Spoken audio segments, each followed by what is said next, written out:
On this video, we're talking all about game ideas. Well, hey there, Kevin here. Yes, today we are talking all about game ideas and how you can decide on what you should make next.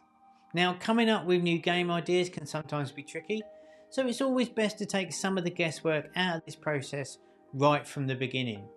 Now, one thing that we always recommend is to build something that you're passionate about and take the idea that gets you the most excited. Often building games can get pretty difficult, however easy you may think, so having plenty of enthusiasm can help you push you through right till the end. There are various ways to get some inspiration if you're feeling a little bit stuck, so let's go through some of those now. Look for gaps in the market, and for this we're talking about the HypeHype game charts. So when browsing through the top charts, say the top 100, you can see what's popular on the HypeHype platform right now. By diving into the game stats a little, along with reading some of the comments, you can also see if there's any patterns or features that players love or are calling out for. It's always a good idea to keep up to date and visit the top charts regularly for at least 5 minutes, say every day, and this way you'll be able to identify any new games that might be gaining popularity. You can potentially ride this wave and add your own unique twist to the game. By taking advantage of these popular new trends, ask yourself how could they be improved or adapted for a different, unique experience. One of the amazing features inside HypeHype is that we provide valuable in-depth analytics for every game on the platform. You can see this information to understand what makes the best performing games tick, and you can access these stats by clicking on the 3 dots on the right hand side of the screen on any game. Here you'll find the breakdown of all the vital KPIs or key performance indicators, including playtime, retention, appeal and performance.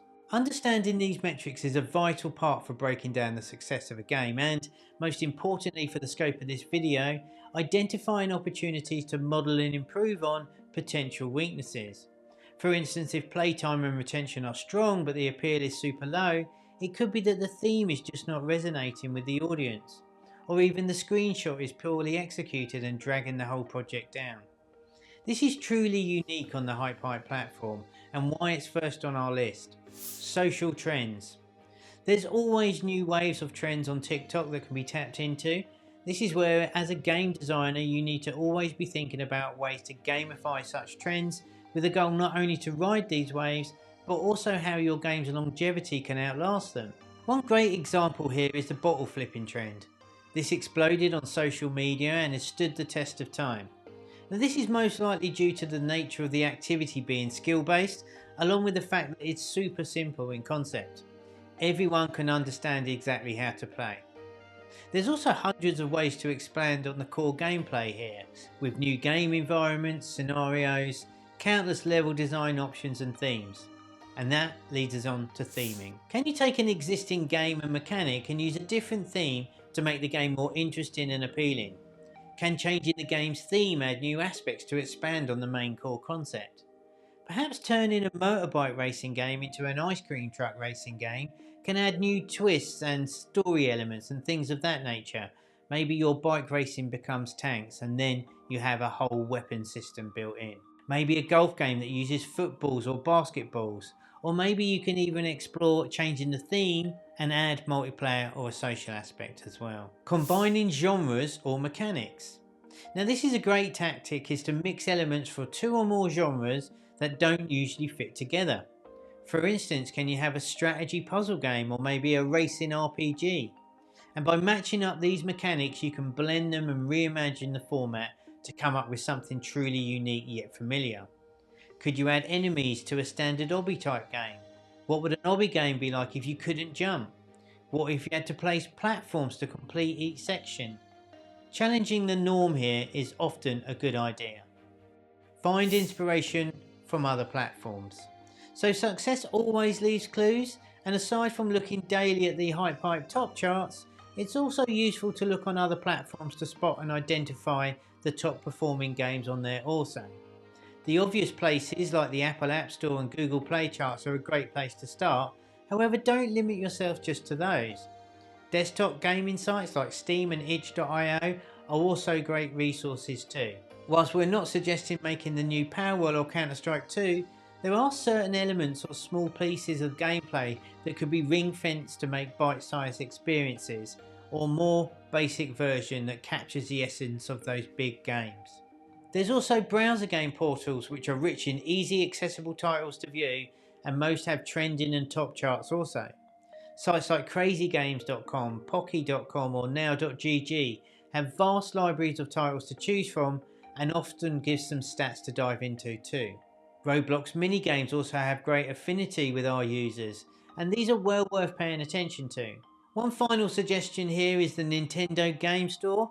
Now again, similar to the desktop sites especially, this is not about recreating the games released by the giant AAA studios. More so, to look deeper into those indie gems that are specifically designed for handheld devices. Now of course we're just scratching the surface here, so here's some quick fire ideas to expand your ideation. Look at the reviews of top performing games and see if there's any big problems you can fix.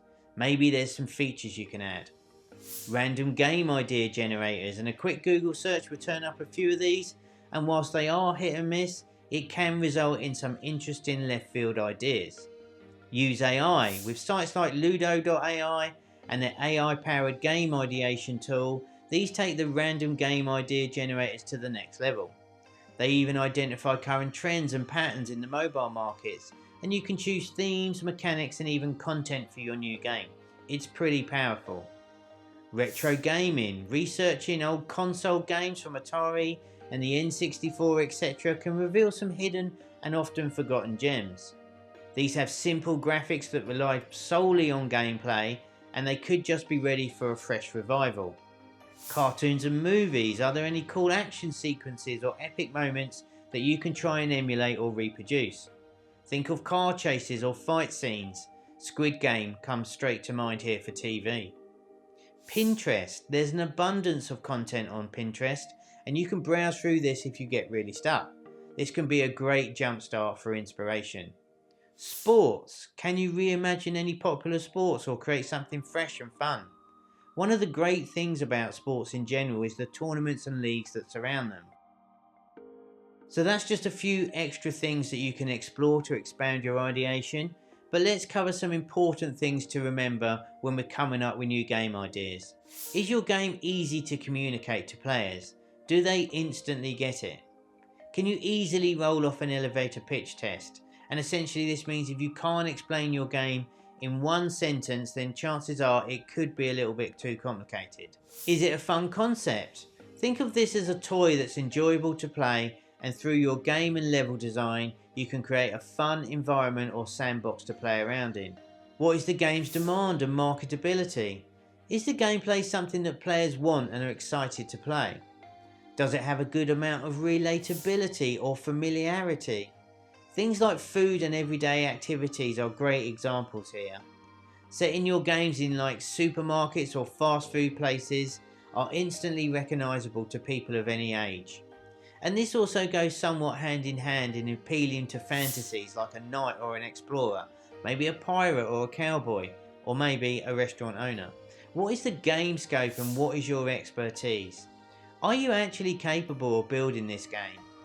Whilst we'd all love to build the next GTA, it is important to be realistic and ensure we can actually release our game. Start small here and start getting used to the process and learn along the way. Is there also monetization potential? Does your game fit a genre with the potential to generate profit through engagement or in-app purchases? What will make them keep playing and coming back for more? And does it have enough scope for an in-game economy? So I hope you found that helpful for coming up with new game ideas. Remember, a strong core loop and striking a balance between familiarity and originality to capture the interest of potential players is typically key when coming up with our new games. Avoid just copying and ensure you add your own unique twist to the game. Model and improve is always a good mantra to go by here. Release your games early and start to get feedback. Listen and take note of any repeated comments and iterate accordingly as you see fit. As always, if you have any questions or comments, leave them down below, and I will see you in the next video.